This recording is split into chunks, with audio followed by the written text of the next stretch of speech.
Hey, what's going on everybody? How are all my spice traders and crime lords out there today? With the trailer of Kenobi just coming out, tons of people are being exposed to characters new to them shown in the trailer, and there are many of us that are also excited to see the same characters featured in live action.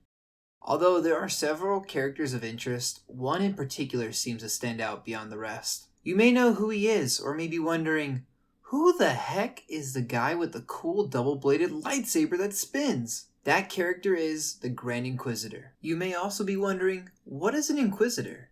An Inquisitor is a dark side user that has been tasked to destroy or convert any Force-sensitive users that have survived the Great Jedi Purge to the dark side. The Grand Inquisitor is a character that is shown plenty of times throughout the show Star Wars Rebels. He is a Powin male who is in charge of the Inquisitorius. In the Inquisitorius, we tend to see brothers and sisters. They receive these names as ranks such as the Fifth Brother or the Seventh Sister, and so on. This brings us to our main character or person of interest, the Grand Inquisitor. He was once a Jedi that was taken away from the standard ranks of the Jedi and chosen to become a Jedi Temple Guard. As a Jedi Temple Guard, he had to learn to emotionally detach himself from others, don a new set of ceremonial robes, as well as a mask and a yellow double-bladed lightsaber.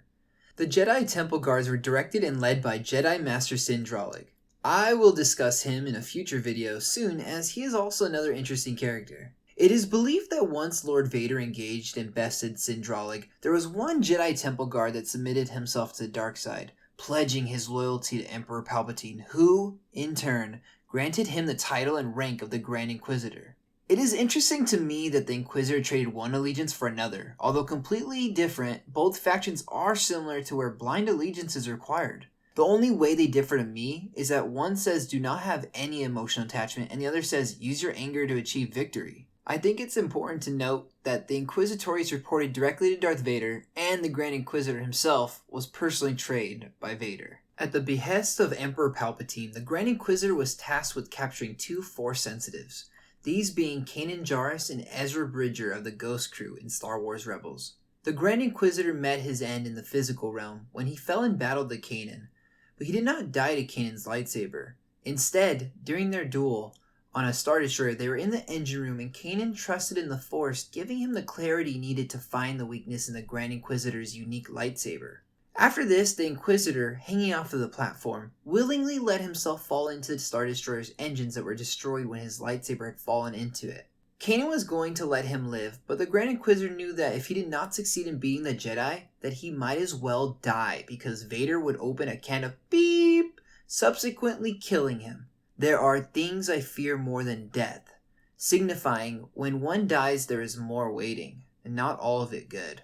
Such as Darth Vader trapping the Grand Inquisitor's spirit in a Jedi temple. That's something he ended up doing. I'm not clear exactly how it happened, but it did.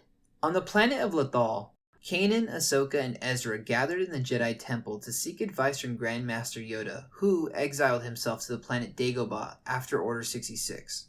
Although Yoda is not at the temple on Lothal physically, he is able to connect with each of them through the Force. At this time, Kanan is confronted by a Jedi Temple Guard. The guard tries to get Kanan to admit what he fears most. After some time, Kanan admits that he will continue to do what he has always been doing, his best, when it comes to being a great teacher for Ezra. In that moment, the Jedi Temple Guard raises his saber, ready to cut down the Jedi who has fully come to the realization that he has been beat. Surprisingly, the Temple Guard does not end Kanan. Instead, he knights him in the ways of the Jedi. The Temple Guard takes off his helmet and reveals himself to be no other than the Grand Inquisitor. It is theorized that Kanan experiences vision because of Yoda. Whether it was or not, Kanan grew from the experience. So what did you think of the Grand Inquisitor? He seems like a pretty cool antagonist for what is to come in Kenobi. If there is anything you would like to add to the history of the Grand Inquisitor that I may have left out, or if you have any questions or thoughts, please feel free to share. After all, discussing Star Wars with others who enjoy it is truly special. With that said, friends, this is the channel you are looking for. You do want to hit the subscribe button and turn on post notifications and have an amazing day, Jedi.